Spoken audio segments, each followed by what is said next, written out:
Hello everyone. So in today's lecture we will continue with the examples of beta and gamma functions. Okay. So example 1.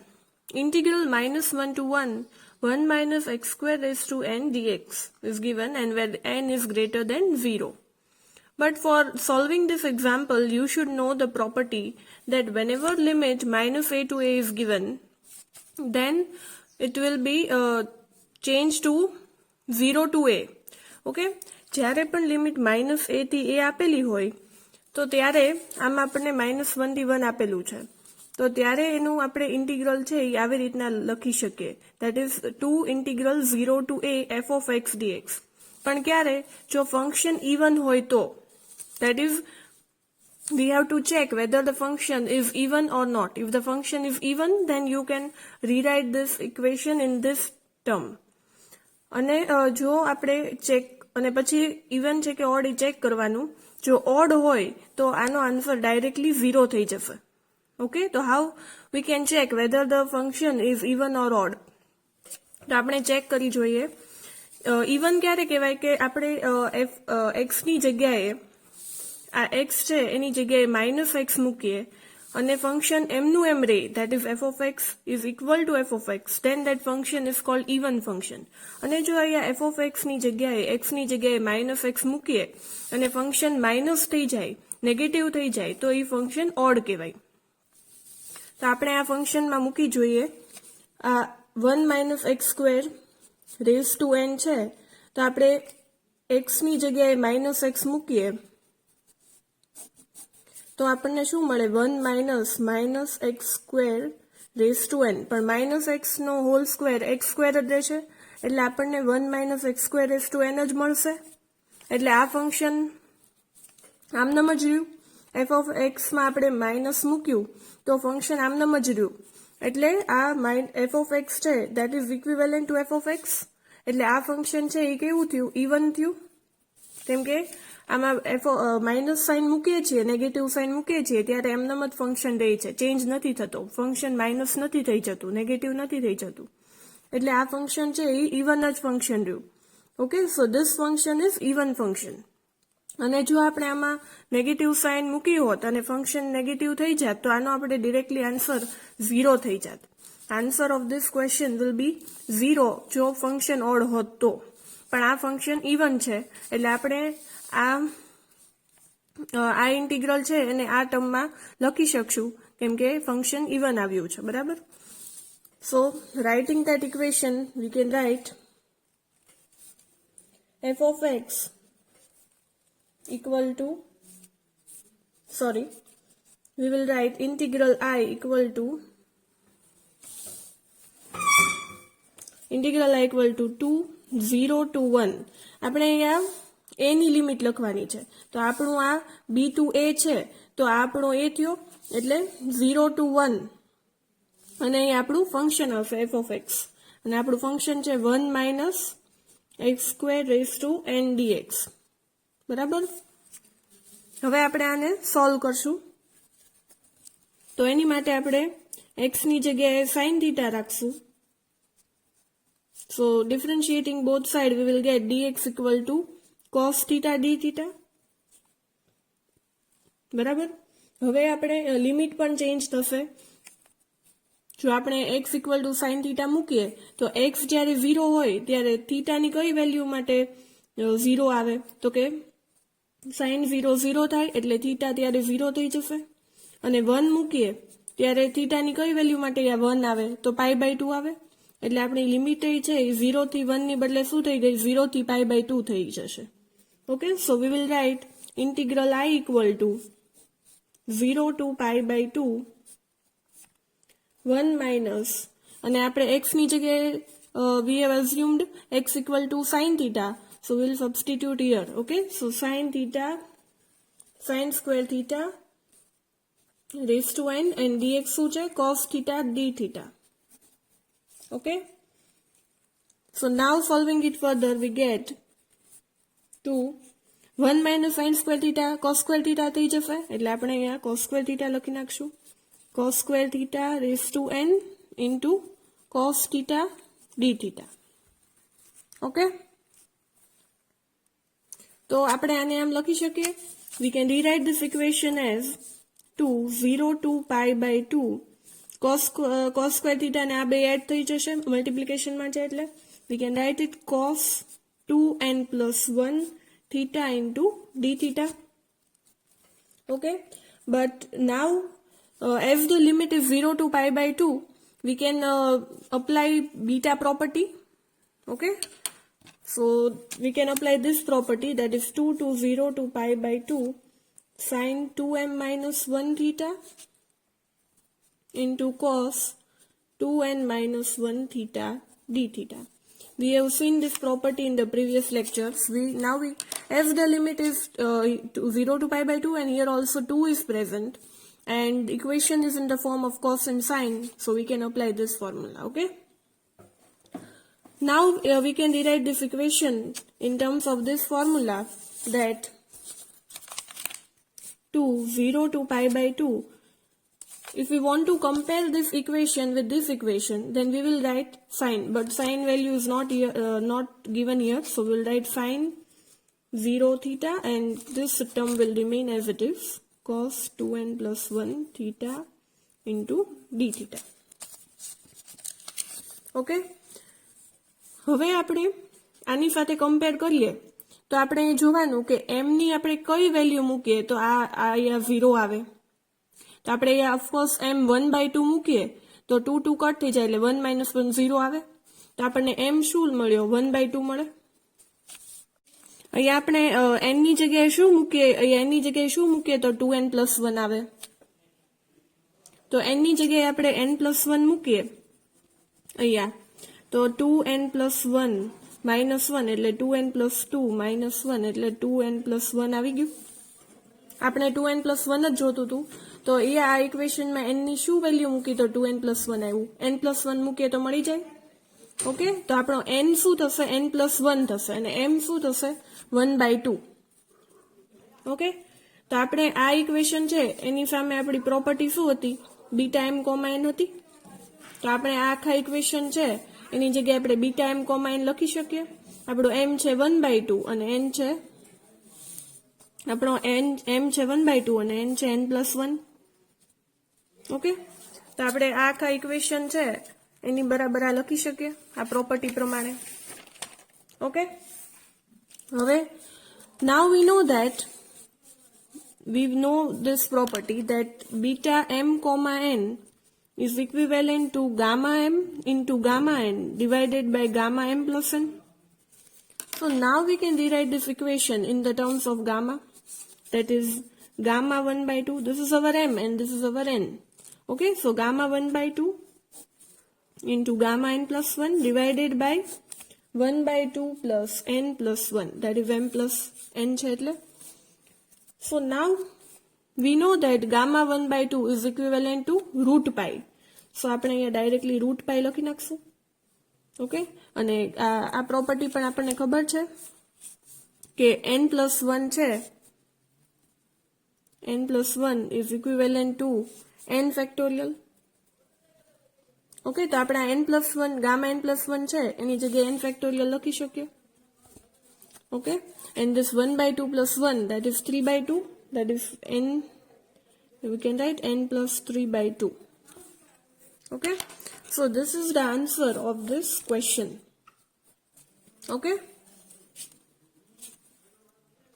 so example 2, prove that integral 0 to 1 x dx in the denominator part under root 1 minus x is to 5 is equivalent to 1/5 beta 2/5 and comma 1/2. Okay, so we have to prove that this integral is equivalent to 1/5 beta 2/5 comma 1/2. So how we will prove it? Okay, so we will see. જ્યારે પણ કોઈ આવી term આપી હોય તો એને આપણે આમાં t લઈ લઈએ છીએ, એટલે xy is equal to t. x4 આપ્યું હોય તો x4 ને t લેશું. Okay, so it means that x, what is the value of x? X is equal to t raised to 1/5. Okay, we can write x equal to t raised to 1/5. And now if we differentiate both sides, then we get dx equal to 1/5 t raised to minus 4 by 5 dt. Okay, and now if we substitute all this value in this equation, then we get I equal to 0 to 1 x ની જગ્યાએ આપણે મૂકશું t raised to 1 by 5, dx ની જગ્યાએ આપણે આ મૂકવાનું છે અને 1 minus x raised to 5 છે એ t છે, બરાબર. આ dx એ લખી નાખીએ 1 by 5 t raised to minus 4 by 5 dt. Okay, so this t and this t will get, if they are in multiplication, they will get added. So we'll get 0 to 1 t raised to 1 by 5 minus 4 t raised to minus 4 by 5 એટલે આપણે શું લખી શકીએ t raised to minus 3 by 5 અને આને આપણે ઉપર લઈ લઈએ તો આપણે એમ લખી શકીએ 1 minus t raised to minus 1 by 2 dt અને આ જે 1 by 5 છે એ આપણે અહીંયા બહાર લખી નાખીએ. Okay, so we can rewrite now we can see that we got one property of beta function that we have proved in the previous lecture, that is this property, that is 0 to 1 y raised to n minus 1 1 minus y raised to m minus 1 dy is equivalent to beta n comma m. આ property છે, બરાબર. તો આપણને આ જ form અહીંયા મળે છે, ખાલી y ની જગ્યાએ t આપેલું છે. Okay, so t raised to n minus 1 કરી શકીએ અને 1 minus raised to m minus 1 કરી શકીએ. તો આપણે ડાયરેક્ટલી આ જે ઇક્વેશન છે એની બદલે બીટા n કોમા m લખી શકીએ. ઓકે, તો આપણે અહીંયા જોવાનું કે -3/5 શું કરીએ તો આવે, તો કે આપણે અહીંયા n ની જગ્યાએ શું મૂકીએ તો -3/5 આવે, તો 2/5 મૂકીએ તો આવી જાય, એટલે 2/5 -1 કરશું તો આપણને અહીંયા -3/5 આવી જશે. અને એવી રીતના m માં -1/2 ક્યારે આવે, તો કે 1/2 મૂકી દઈએ યા તો 1/2 -1 છે એ -1/2 જ આવશે. એટલે અહીંયા આપણે આ આપણી n વેલ્યુ થઈ ગઈ. અને એવી રીતના m માટે આપણે કરીએ તો m માં અહીંયા આપણે 1/2 -1 કરીએ તો -1/2 આવી જશે. એટલે આપણને m અને n મળી ગયા. આપણો m છે એ મળ્યો m છે એ -1/2 છે અને n છે એ 2/5 છે, સોરી -1/2 નહીં 1/2, બીકોઝ 1/2 -1 કર્યું અહીંયા આપણે m ની જગ્યાએ 1/2 જ મૂક્યું તો આપણને -1/2 મળે છે. તો m છે 1/2 અને n છે 2/5, એટલે આપણને મળી ગયું બીટા m કોમા n લખીએ તો 1/2 2/5 મળી ગયું. અને અહીંયા 1/5 તો બહાર છે જ તે આ વાળું.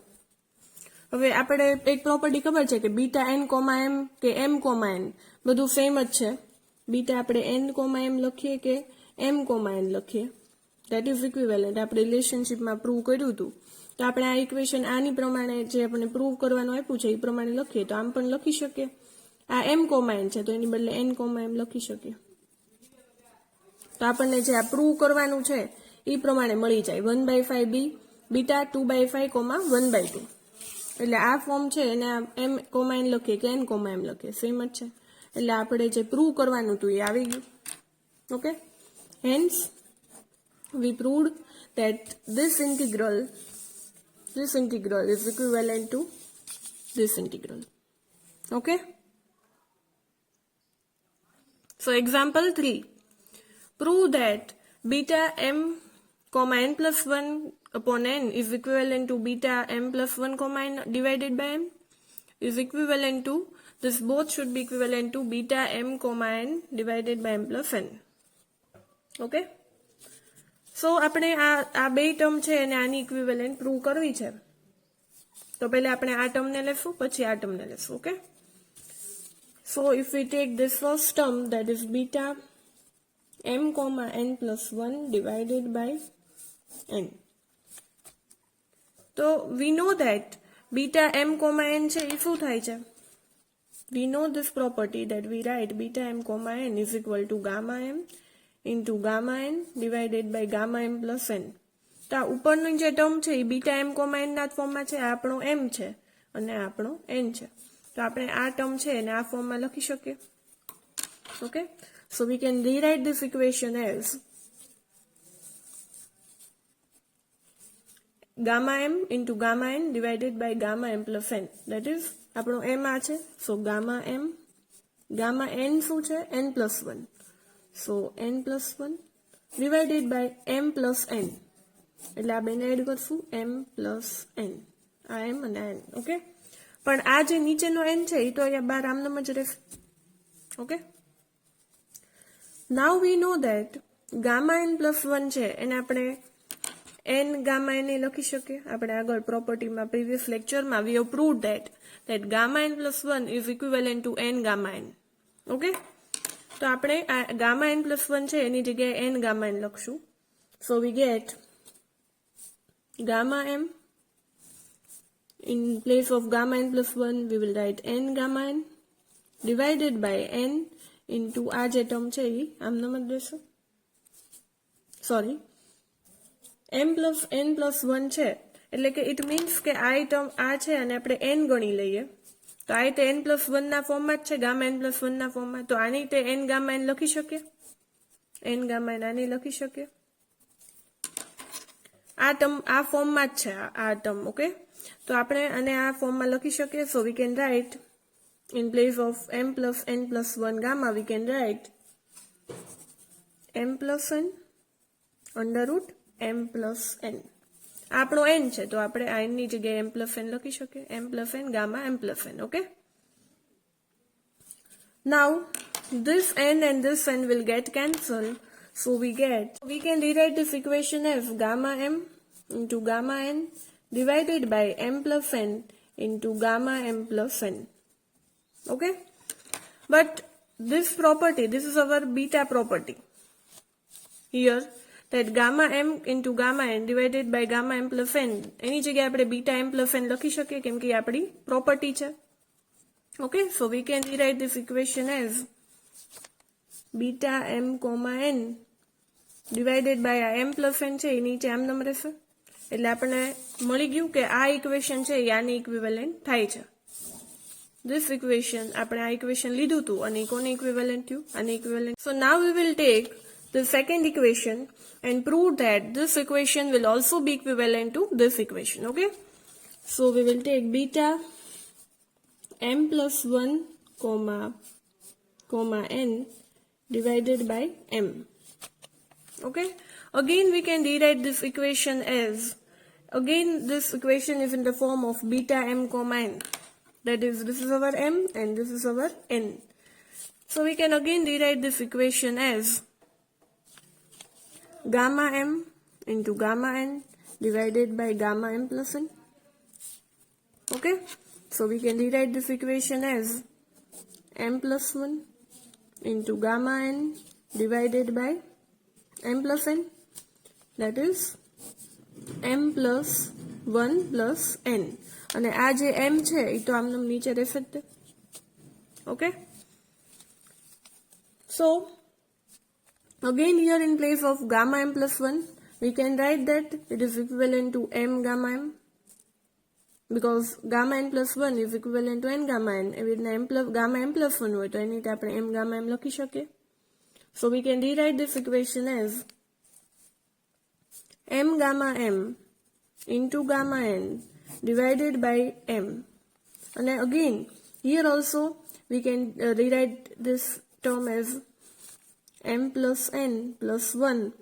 So again we can rewrite this equation as, we can m gamma m છે એવી રીતના આપણે આની રીતે m લખી શકીએ કે આ રીતે આને જો આપણે m લઈ લઈએ તો આ રીતે m+1 ના ફોર્મમાં આવી ગયું તો એની રીતે આપણે m gamma m લખી શકીએ. ઓકે, તો અને આપણે m gamma m લખવું હોય તો આપણું m શું છે, m+n, અને ગામા n m છે એ આપણે આમાં ગામા m આવી રીતના લખશું m+n. Okay, so again this m and m will get cancelled. This આ જે આપણે કરીએ છીએ આપણે આ ઇક્વેશન પહેલા ઇક્વેશન માટે કર્યું એની જેમ જ છે. ઓકે, આમાં તે m અને m કેન્સલ થઈ જાય છે એટલે આપણને મળશે gamma m into gamma n divided by m+n into gamma m+n. Now again we can rewrite this equation. Again we can rewrite this equation as beta m comma n કેમ કે આપણે ખબર છે કે આ આપણી કઈ પ્રોપર્ટી છે, બીટા એમ કોમા એન હોય ત્યારે આપણે આવું લખીએ છીએ gamma N into gamma N divided by gamma M plus N. એટલે આ ઇક્વેશન છે એની જગ્યાએ પાછું આપણે આવી રીતના લખી શકશું બીટા એમ કોમા એન, અને આ એમ પ્લસ એન છે એ તો નીચે જશે, બરાબર. તો હેન્સ વી પ્રૂવ ધેટ કે આ જે સેકન્ડ ઇક્વેશન જે છે એ તે કોની ઇક્વિવેલન્ટ આવે છે, આની ઇક્વિવેલન્ટ, અને જે ઇક્વેશન 1 છે એ તે આની ઇક્વિવેલન્ટ આવે છે. Okay, so we can right that proved, hence proved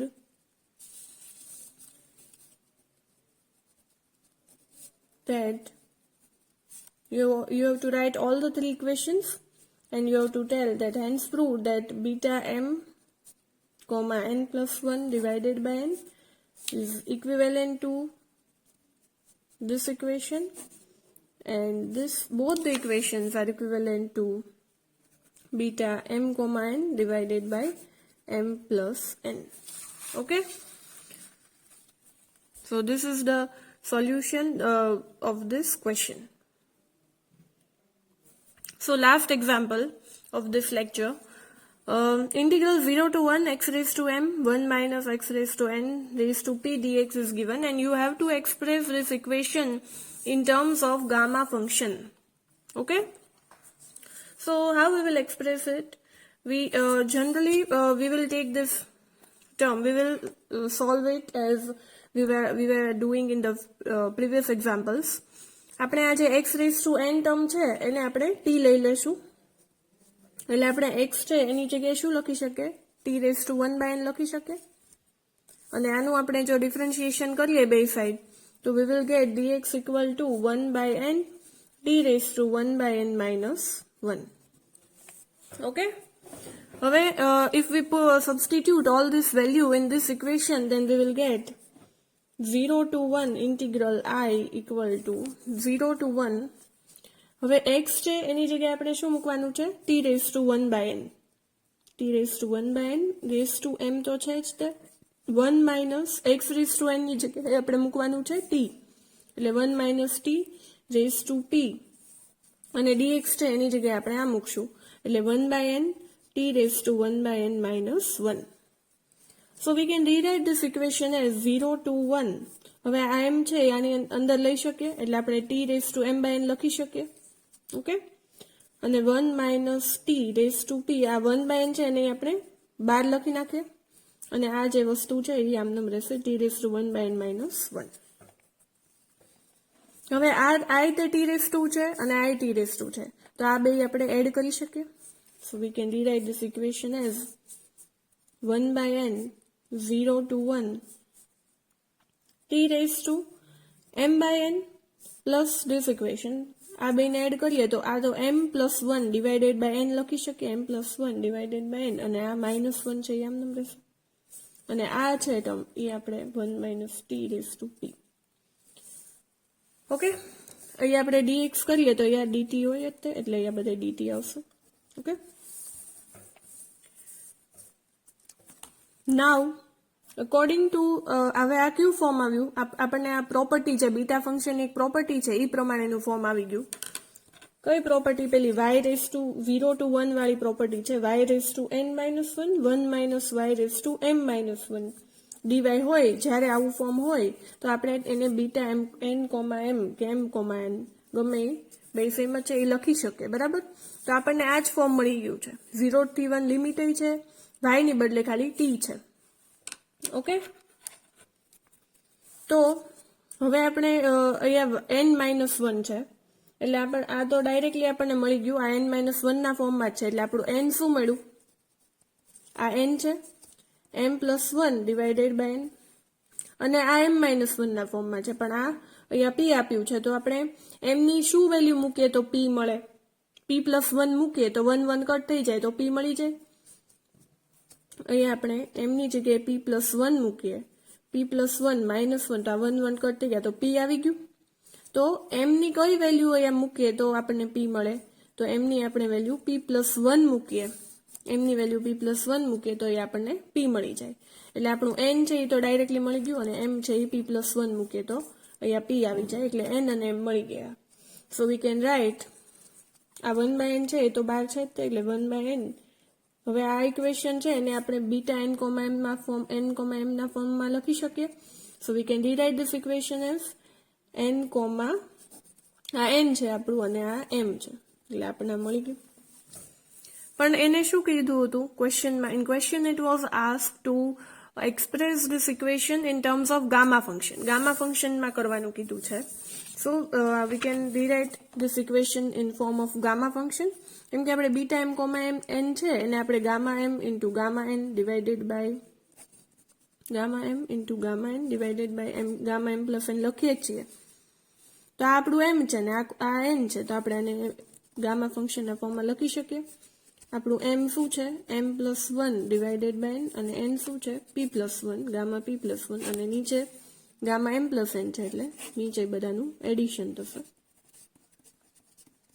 okay, so we have expressed the given integral in terms of gamma function. So this is the answer of the question. Okay, so thank you everyone. I hope you all liked my video lectures. Do practice this type of examples of beta and gamma functions at home. Okay, thank you.